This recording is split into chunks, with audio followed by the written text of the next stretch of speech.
Dan Matlow joins us in the studio here today. Dan is the CEO of VitalHub, a healthcare technology company. Dan, thank you again for joining us. Thanks for having us again.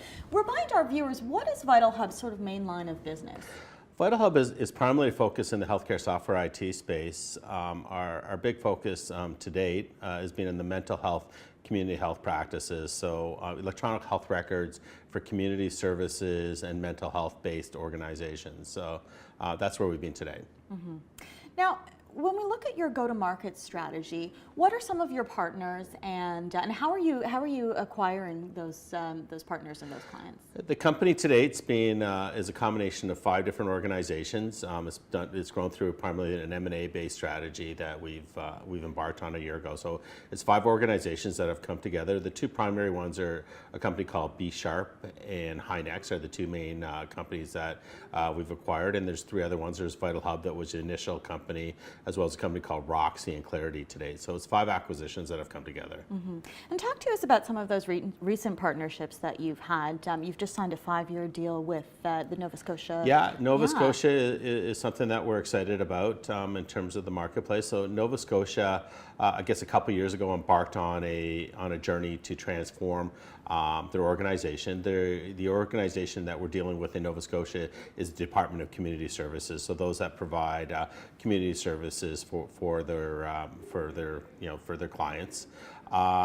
They went through a transformation-based project, and one of the things that they embarked on was they needed to get a comprehensive technology-based strategy for that. So they did process an RFP that came out about a year ago, and we subscribed to that RFP.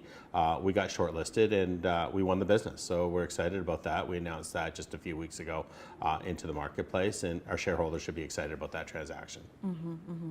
Now, when we look at the markets in which you're operating, mental health, long-term care, talk to us about some of the, why are these markets so important, and why are you targeting these? Mental health is a growth area in the healthcare sector. It's a new area. Awareness is, I guess, the key point in the mental health area. So both the clients and the citizens of the country are definitely aware of mental health, and the healthcare organizations and the governments are definitely aware. So there's a lot of funding, a lot of awareness going into that sector. We for sure are probably the largest provider of mental health-based electronic health records in the Ontario marketplace. I would think even the Canadian marketplace. There's still a lot of growth left in those markets. So we've acquired assets that have a good footprint, and we're constantly introducing new solutions into those markets as well. So as we make acquisitions, we get market share, we get new clients, and we keep growing in that sector. Take us down the path for value creation for shareholders.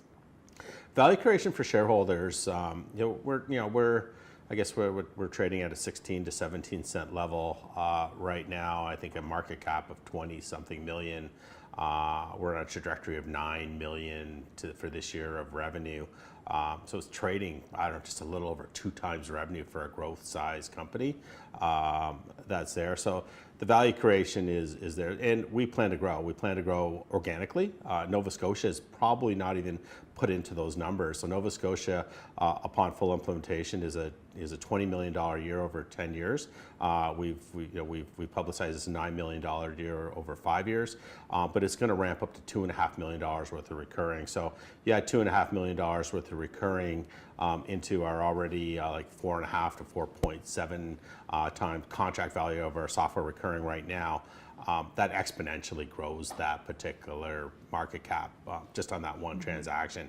But we have more to come. We plan to do more mergers and acquisitions, which will increase our revenue line as well as increase our profit line. We have an offshore development group, which is a cost-effective way of us, building software. So all those are going to start coming in, and the shareholders are going to start seeing that as we, quarter over quarter, release our financials. So we think we got some great growth potential. Mm-hmm. And finally, Dan, what's the longer-term vision for VitalHub? Where would you like to see the company positioned? VitalHub is we're going to stay focused on the mental health community space. We're looking at more acquisitions in other sectors as well. So we're constantly on the go. We did 5 last year. We haven't stopped. We think we're close on a couple other scenarios right now and we're looking at other areas. One of the areas that we really like is the patient flow-based marketplace. We have experience in that from former working times there. We think it's a huge growth market in the healthcare-based sector. Mental health and patient flow is another area where the two come together.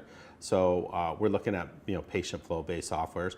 We're looking at international-based acquisitions now. So far we've been Canadian. We'll continue to look at Canada. Of course, we've got a good footprint, but we understand that in order to get the growth, we've got to get outside of the Canadian marketplace. So the acquisitions that we coming up in the short period of time will be internationally based.